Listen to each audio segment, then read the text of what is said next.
Jurassic Park is directed by Steven Spielberg and stars Sam Neill, Laura Dern, Jeff Goldblum, and Richard Attenborough, and is written by David Koepp and Michael Crichton, who wrote the original novel. This film tells a story about a group of scientists that are going to Isla Nublar to inspect a theme park being built there by Richard Attenborough's John Hammond. And what they don't know is that the island is actually a theme park full of dinosaurs. Living, breathing dinosaurs. But once the power goes out and the dinosaurs escape, it's all a matter of survival of the fittest. This film came out in 1993, June 11th. It was the highest grossing film at the time, beating Steven Spielberg's E.T. the Extraterrestrial, which is also a really great film. Go check it out. And it basically blew all sorts of box office records, got great reviews, won 3 Oscars, a lot of that for its technical achievements, and basically came out the same year as Schindler's List, which won like 7 or 8 Oscars, I believe. Basically, 1993 was Steven Spielberg's year. He was the king of 1993, and no one could debate. And Jurassic Park is my favorite movie of all time.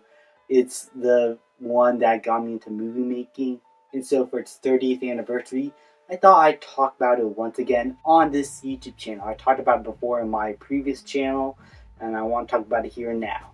So, Jurassic Park, in my opinion, despite a few hiccups here and there in terms of continuity, as still a story and a structure, I think this movie is perfect. I think the pacing is perfect. The music is perfect. Like, John Williams' score is a bop, and it's my favorite soundtrack of all time. And the directing is perfect. The characters are perfect.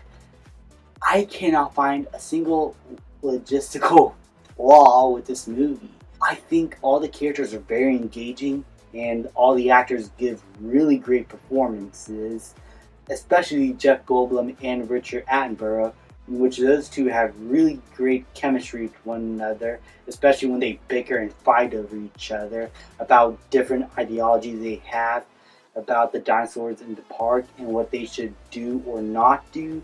And that whole debate in the lunch scene in which these two characters are debating, and all the other characters decide to hone in more so near Jeff Goldblum's Ian Malcolm's side of the argument. That whole scene I thought was boring as a kid. I found to be more engaging now, as it basically delves into the themes of playing God and whether or not this is a good idea.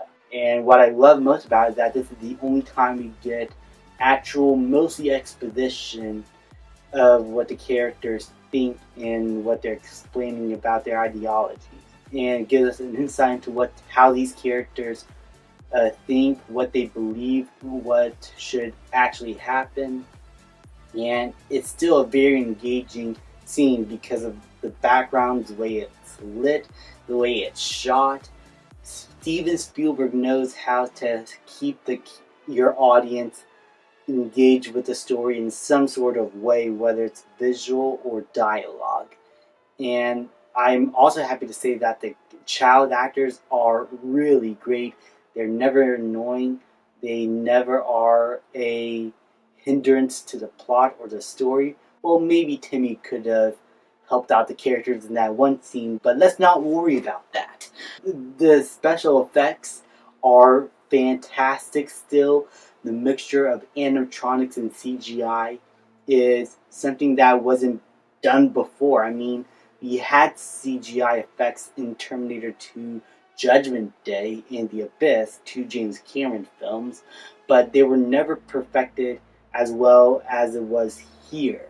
Mixing animatronic shots and CGI shots in a way that feels organic and that the animal is actually really there, sometimes in the same shot as well.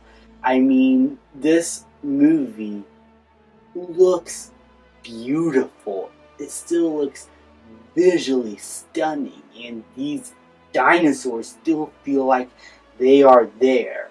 I mean, sure, there are some shots that don't look that well in comparison to the to other shots of the movie, but I would say that 95% of the CGI here still looks incredible, and and mostly the shots of the dinosaurs are also animatronics. Like you got the Velociraptors, you got the T-Rex escape, you got the Triceratops, you got the Dilophosaurus. I mean, a lot of these creatures are mostly animatronics or puppets, and they blended so well. I also think the movie, because of these special effects and how good they are and how real they feel, has was able to perfect its horror also very well.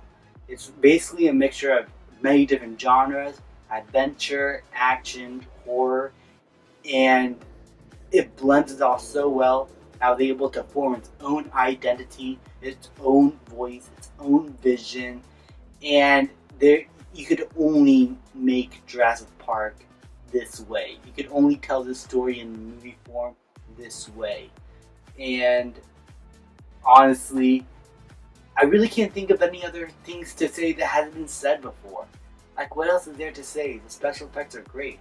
The characters and their growth is fantastic, especially Sam Neill's Alan Grant learning to take care of these kids and being a father figure, to which he was dropped in part 3 and then brought back again with them getting back together with Ellie Sattler and Dominion.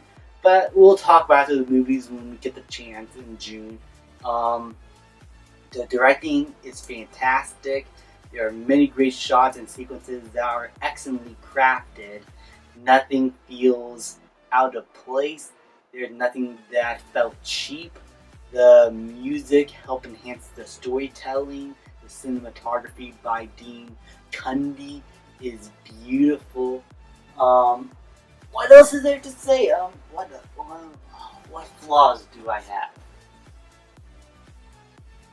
Nope, no. I think I'm done. I think this movie is I think this movie is fantastic. I think it is A+ material. I'm gonna go play it on my 4K Blu-ray, and oh yeah, this movie gets an A+. Go watch it. It is fantastic, and I'll be celebrating the 30th anniversary right now. See you guys in a bit.